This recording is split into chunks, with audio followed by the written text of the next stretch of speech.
नमस्कार, मैं हूं राहुल शर्मा। आप देख रहे हैं एसपी 9 न्यूज। स्वागत है आप सभी का हमारे इस खास प्रोग्राम में। और प्रोग्राम की शुरुआत इस वक्त हम करेंगे उत्तर प्रदेश से। उत्तर प्रदेश में आखिरी चरण का मतदान बचा है और इस आखिरी चरण में किस पार्टी को कितना फायदा मिलेगा ये तो 10 तारीख को पता चलेगा। लेकिन आखिरी चरण में जीत किस पार्टी की हो रही है, आखिरी चरण में किसको कितनी सीटें मिल रही है, इस पर विस्तार से बात करेंगे। और साथ ही ये भी बात करेंगे कि आखिरी चरण में क्या बीजेपी कांग्रेस पर भारी पड़ेगी या फिर कांग्रेस बीजेपी पर भारी पड़ेगी। दरअसल आखिरी चरण के मतदान से पहले प्रधानमंत्री नरेंद्र मोदी बनारस पहुंचते हैं। राहुल गांधी और प्रियंका गांधी का भी बनारस दौरा होता है। अखिलेश यादव काल भैरव के दर्शन करने पहुंचते। तो यह माना जा रहा है कि बहुत बड़े हद तक आज जिस तरह परिस्थितियां बदल रही हैं, आज जिस तरह से माहौल बदल रहा है, इसका साफ मतलब है कि वाकई विकास हो रहा है। आज ये साफ तौर पर हम देख रहे हैं कि उत्तर प्रदेश में कहीं ना कहीं तमाम राजनीतिक पार्टियां अपना अपना दावा करके जनता को अपनी तरफ करने का काम कर रही हैं। लेकिन किसके पक्ष में जाएगा मतदान, किसके पक्ष में होगा, किसको कितनी सीटें मिलेंगी, ये तो वक्त तय करेगा।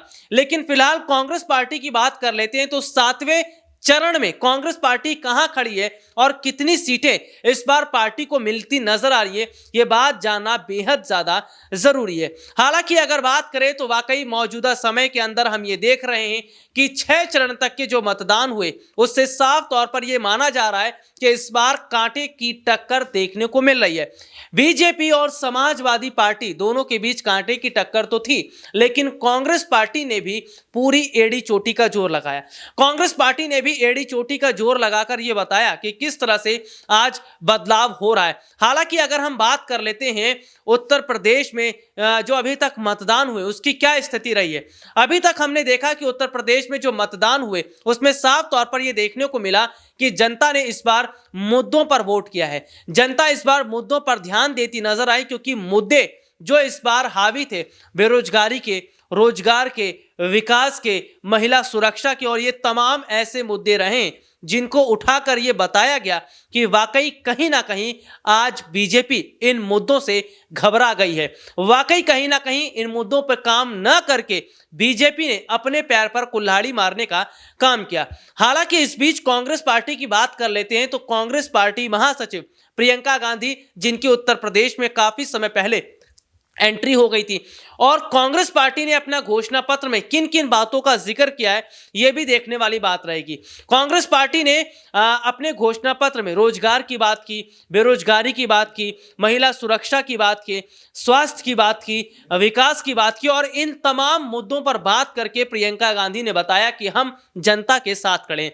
हालांकि अगर बात करें तो उत्तर प्रदेश में इस बार 100 से ज्यादा सीटें कांग्रेस पार्टी के लाने की उम्मीद है, क्योंकि कांग्रेस पार्टी ने उत्तर प्रदेश में विकास किया है। कांग्रेस पार्टी ने विकास की बातें की हैं, और कांग्रेस जो आज काम कर रही है विपक्ष में रहकर, यह काम तो मोदी सरकार को करना चाहिए था, यह योगी सरकार को करना चाहिए था। लेकिन आज विपक्ष जिस तरह से मजबूत होता नजर आ रहा है, विपक्ष आज जिस तरह से बहुत बेहतर तरीके से काम कर रहा है, इसका मतलब समझिए कि आज जो फायदा है वो विपक्ष को ज्यादा मिल रहा है। हालांकि इन सब के बीच अगर बात कर लेते हैं, जनता ये समझ रही है, जनता इन चीजों को परख रही है कि आज बात कौन किसकी कर रहा है।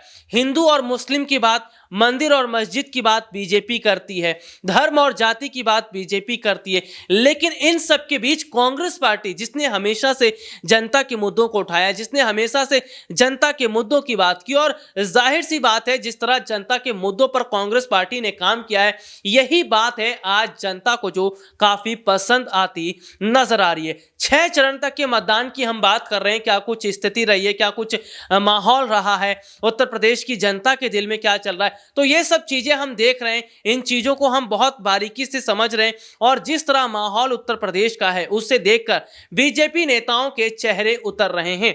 हाल ही में गृह मंत्री अमित शाह, जिन्होंने रैली की, जिन्होंने प्रेस कॉन्फ्रेंस की, उत्तर प्रदेश के मुख्यमंत्री योगी आदित्यनाथ, उन्होंने भी प्रेस कॉन्फ्रेंस की थी। इसके अलावा अगर बात कर लेते हैं जेपी नड्डा, उन्होंने भी प्रेस कॉन्फ्रेंस की थी। तो ये तमाम बड़े नेता हैं जो आज प्रेस कॉन्फ्रेंस तो करते हैं, लेकिन हम ये देख रहे हैं कि इनके चेहरे उतरे हुए, इनके चेहरे पर एक मायूसी है। नतीजों से पहले इनके चेहरे का उतरना, नतीजों से पहले यह माना जा रहा है कि बीजेपी की आज हार हो रही है।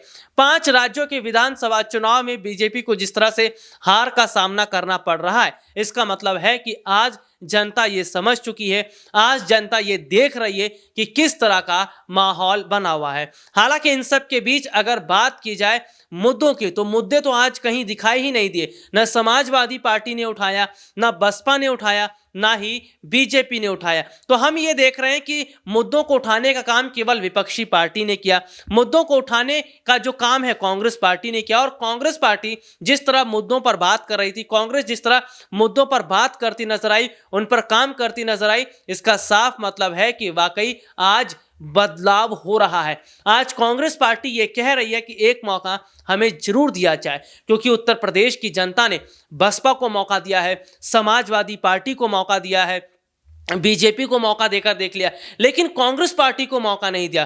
तो कांग्रेस पार्टी आज अपने लिए मौका मांग रही है, आज कांग्रेस पार्टी अपने लिए मौके की तलाश कर रही है। और प्रियंका गांधी जिस तरह जमीनी स्तर पर उतरी हैं, जिस तरह हमने देखा कि प्रियंका गांधी जमीनी स्तर पर उतरकर महिलाओं से बातचीत करती हैं, युवाओं से बातचीत करती हैं, जनता से बातचीत करती हैं, तो इसका साफ मतलब है कि इस वक्त जो हालात है, इस वक्त की जो स्थिति है, वो जनता समझ रही है। लगातार जनता महंगाई के बोझ के तले दबती चली जा रही है, लगातार जनता पर महंगाई की मार पड़ रही है, और तो और बेरोजगारी का भी बहुत बड़ा स्तर आज हम देख रहे हैं। तो खास तौर पर हम ये देख रहे हैं कि कहीं ना कहीं जिस तरह की आज स्थितियां बनी हुई हैं, जिस तरह का माहौल बना हुआ है, ये साफ तौर पर इस बार इशारा करता है कि अब बहुत बड़ा फैक्टर बदल रहा है, अब बहुत बड़ा गेम चेंज होता नजर आ रहा है, क्योंकि जनता अब परिवारवाद की राजनीति को छोड़ रही है।